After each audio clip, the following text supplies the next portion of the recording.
Hey guys, so I wanted to make a quick video because I've gotten, I think, two of my favorite comments, my favorite rude comments of all time, the same type of comment, in the last 2 weeks. I can count on one hand the number of comments that weren't like helpful or appreciative or something like that over the last couple of weeks, and that is truly a testament to the caliber of people who are swimming in the same emotional and mental pond that I am. So that's pretty cool. But I wanted to talk about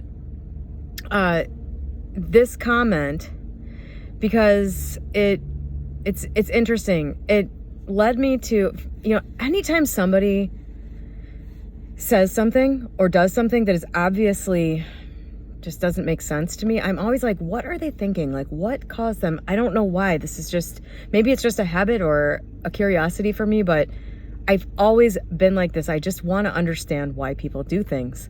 And so this comment, the comment I've gotten, and I've seen it, by the way, I got it a million times before when the comments were on, and I've seen people say this about me and many other people on like Reddit and stuff, which is something along the lines of, they're a fraud because they're making videos in their car. Like, the specific comment that I got the other day was, yeah, she can manifest whatever she wants. That's why she's filming in her car with like a little, rolling eyes emoji. And these make me laugh so much because they just don't make any sense. Like, if you think about it for like 1 second longer than it takes to just like fire it off, you would see it doesn't, there's nothing that makes any sense behind that comment.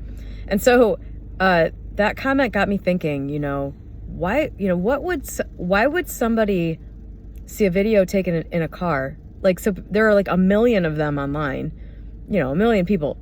It's the reason people make videos in their cars because it's private and immediate, basically, and you can drive it somewhere else and park away from people if you need to, and you're just kind of like in a space and you can just whip out your phone. It's the easiest thing in the world. It's the easiest way to make a video, I think. And so it's just weird to me that that's a conclusion that people jump to. And so I was thinking, okay, what causes people to think this?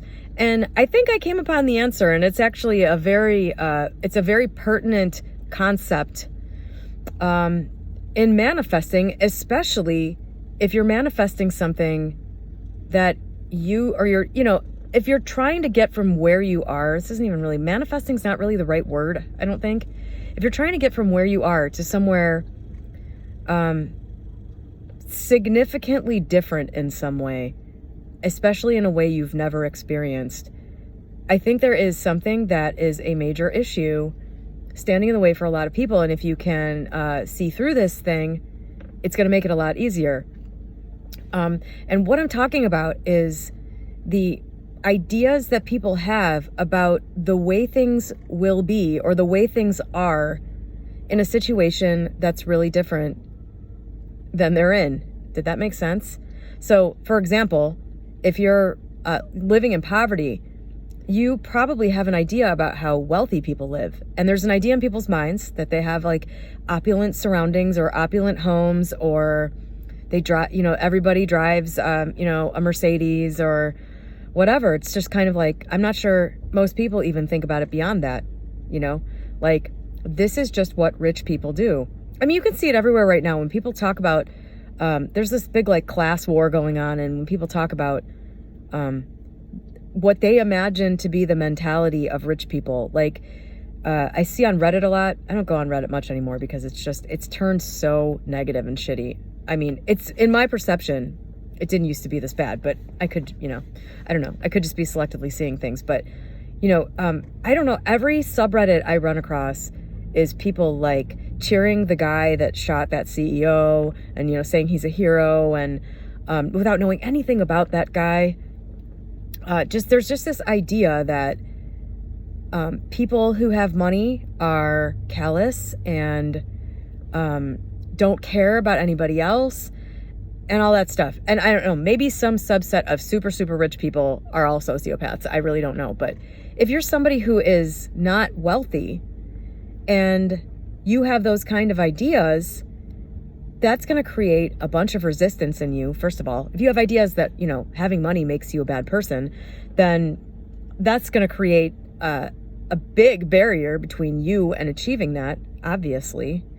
But the other thing is, if you have all these ideas, like if you have the idea that all rich people drive a Mercedes or something like that, and, have a 7-bedroom house, and that's just what you do, and they blow money on stupid things, and they don't care about, anybody.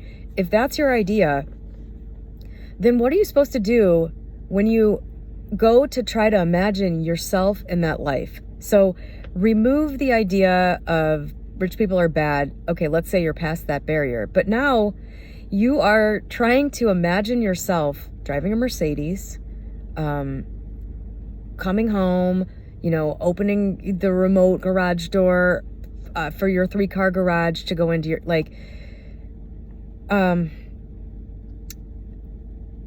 that I don't think moves a lot of people, because first of all, that is likely not what you would even do when you had the money to do that.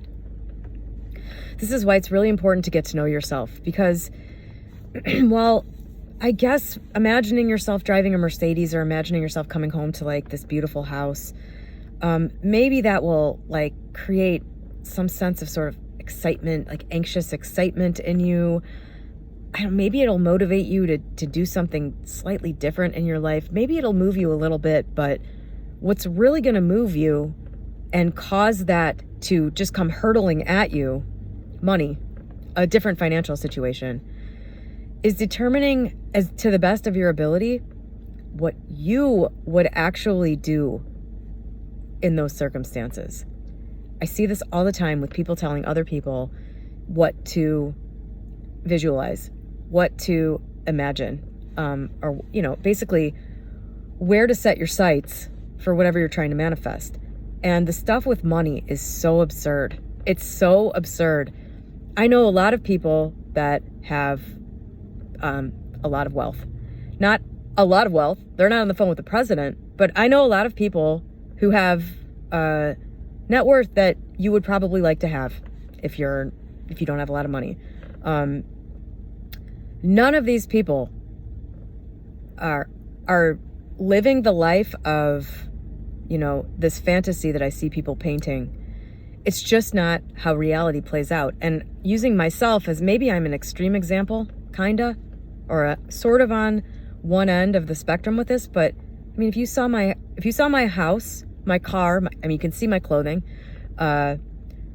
If you saw how I live and what I spend money on and what I don't spend money on, it would completely shatter the illusion forever of how a rich person must, I don't know if I could be considered a rich person, how a person that has a fair amount of wealth, especially compared to this country and the rest of the world, lives.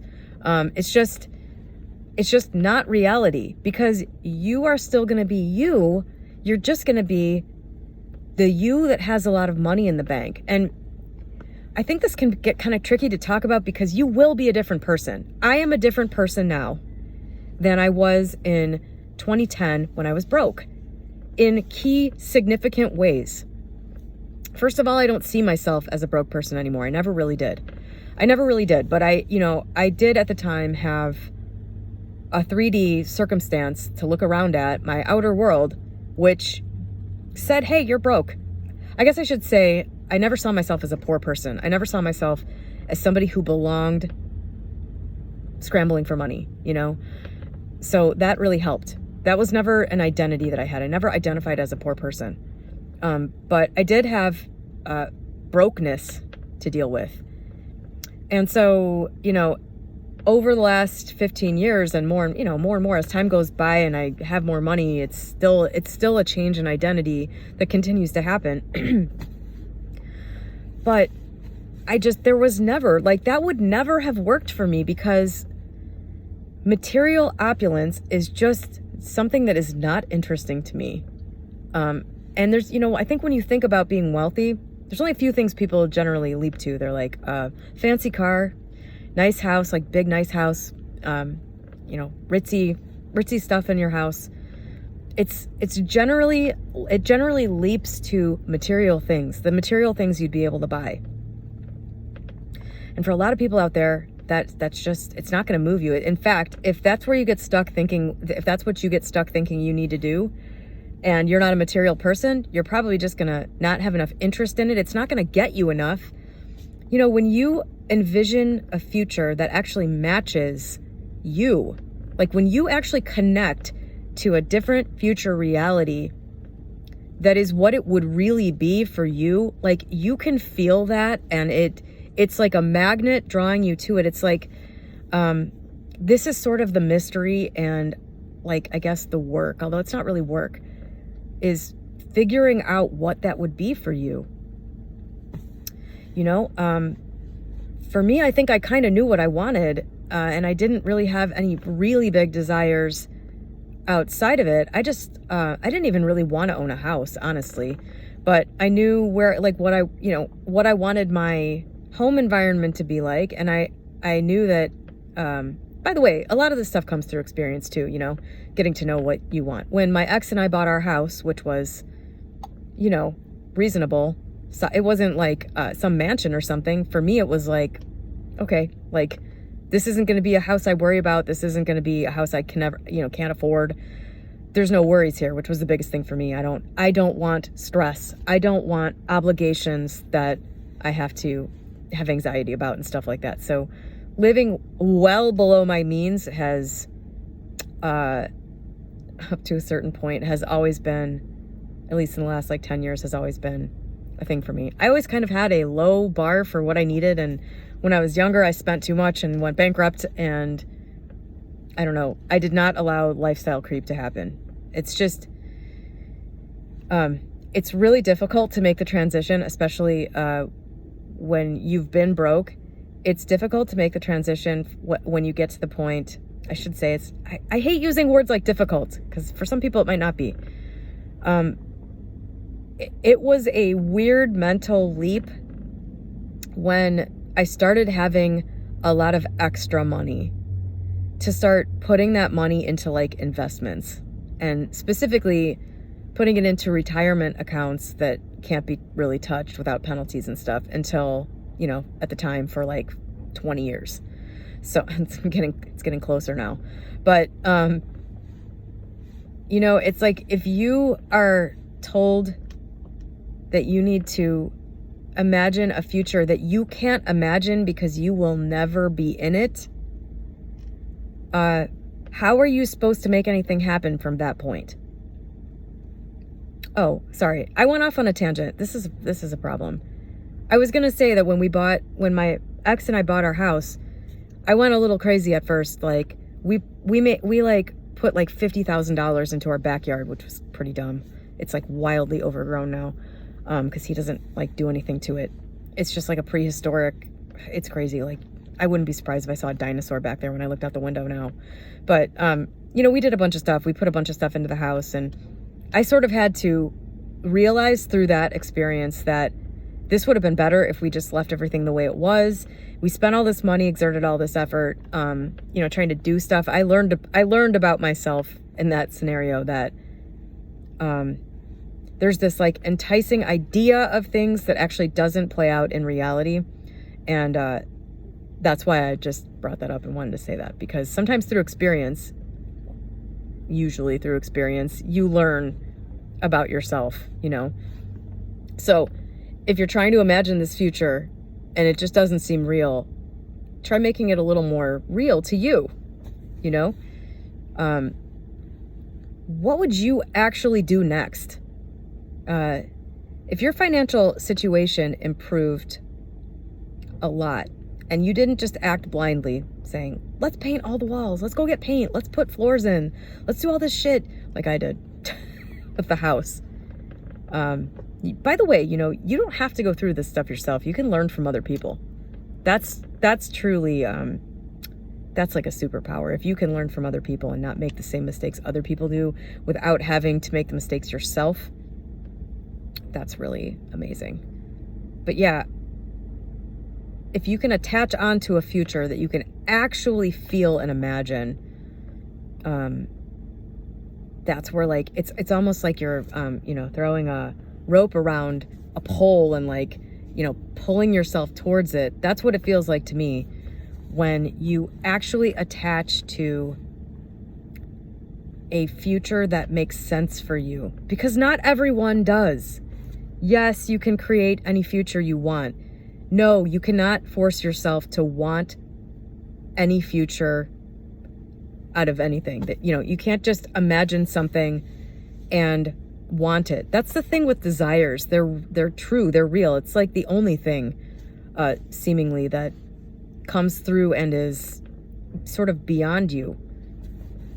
Learning to discern between true desires and desires that have been created by like your mom is also really important. But I just wanted to talk about this because the comment about the car got me thinking, and I was thinking, all the people that say this clearly think that if a person knows what they're talking about, if a person has any money, that person would not be making a video in their car. They would set up a studio and they would, make a professional video. Like, there's clearly ideas that people have in their heads about things, and it's been given no critical thought.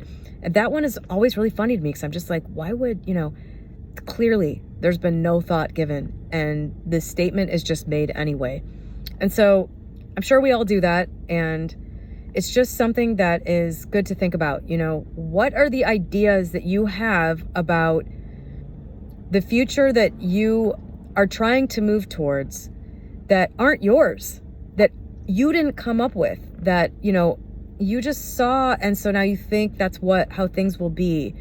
Try actually imagining yourself in the future. You have $100 in the bank right now. Now you have 100,000, and it didn't get there by a lottery ticket. You got it there. How did you do that? How did you get that money in there? What about you had to change in order for that money to be able to be there? And what does your life feel like? How did you get it? Like, what, are you working a job that pays more? Did you sell a book or something, and so you got sort of a little windfall, but the work it took to get that money, and so like it has a little more value to you than like a lottery ticket? I'm just throwing stuff off the top of my head here, but latching onto a future that you will actually create, I think it can be a little more challenging than the simple process that's laid out by a lot of YouTube channels. And, the